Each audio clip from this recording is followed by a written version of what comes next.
Kata Syekh Abdul Qadir Jalani, saya lebih menghargai orang-orang yang beradab. Saya lebih suka menghargai orang-orang yang berakhlak daripada orang-orang yang berilmu. Karena hanya orang berilmu, karena hanya orang pintar, iblis lebih pintar daripada manusia. Iblis lebih pintar daripada kita. Jadi sidang Jumat yang dirahmati oleh Allah SWT. Kalau hanya pintar anak-anak sekarang semua pintar. Tapi akhlak itu hari ini jauh sekali daripada pintar. Yang membuat kita masuk surga bukan karena pintar. Yang membuat kita masuk surga adalah karena akhlak yang mulia. Rasulullah diutus ke dunia ini untuk memperbaiki akhlak.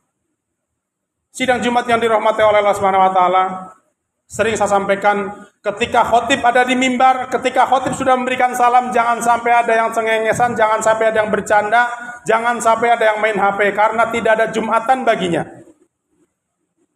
Jadi percuma kita datang, kalau kita datang sini hanya untuk bermain-main, tidak ada Jumatan baginya.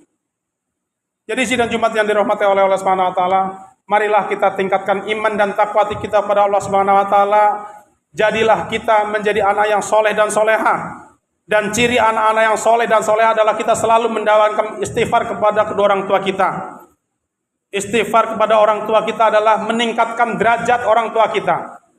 Jadi sidang Jumat yang dirahmati oleh Allah Subhanahu wa taala, marilah kita perbaiki akhlak kita, perbaiki tutur kata kita, perbaiki hubungan kita terhadap orang tua kita. Apabila jamaah yang dirahmati oleh Allah Subhanahu wa taala hari ini masih punya orang tua, ciumlah tangan orang tua kita selagi masih ada.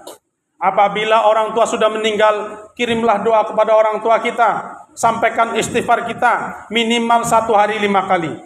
Karena ketika kita dalam 1 hari kurang dari 5 kali itu termasuk bukan anak-anak yang soleh dan soleha. Didiklah anak-anak kita agama. Ketika kita tidak mendidik anak-anak kita agama, akan mendoakan apa nanti terhadap kita. Ketika kita tidak tahu agama, akan berdoa bagaimana dengan orang tua kita. Ketika kita tidak mendidik agama, bagaimana nanti kalau kita sudah meninggal, bagaimana kita sudah mati nanti, bagaimana anak itu akan menyampaikan doa kepada orang tua. Apakah anak-anak itu akan dengan gadgetnya, distel Yasin, distel Al-Baqarah, distel Al-Rahman, distel Al-Tabarok? Marilah kita introspeksi pada diri kita untuk kita menjalin hubungan kita dengan orang tua kita dengan baik. Berbuat baiklah kepada kedua orang tua kita, karena orang tua kita adalah doanya itu melebihi doa para wali. Jangan sampai kita mencium tangan mertua kita, mencium tangan orang lain, tapi orang tua kita tangannya tidak pernah dicium. Jangan sampai kita punya sopan santun dengan orang lain, tapi kita tidak punya sopan santun terhadap orang tua kita. Barakallahu li wa lakum fil Qur'ani azim wa nafa'ani wa iyyakum bima fihi minal ayati wa dzikril hakim. Wa taqabbalu minna wa minkum tilawatahu innahu huwal ghafurur rahim.